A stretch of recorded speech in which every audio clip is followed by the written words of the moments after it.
Welcome to the Tech Egg. Don't get scrambled. Enjoy the video. You're starting by verifying the Google account and the specific device that holds the passkey. Sign into the account and go straight to security, then password manager or two-step verification. This is where passkeys live.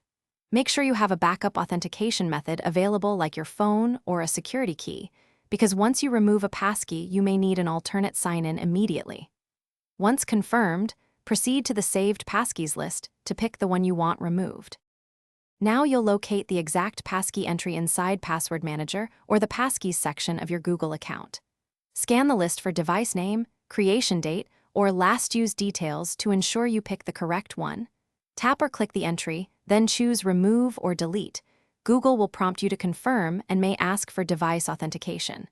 Confirm the deletion and authenticate when requested.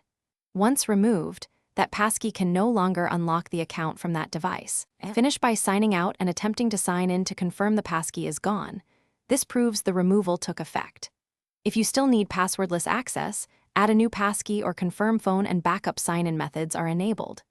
If something goes wrong, like sign-in failing, re-authenticate on the device, ensure account sync is active, and check the passkeys list again.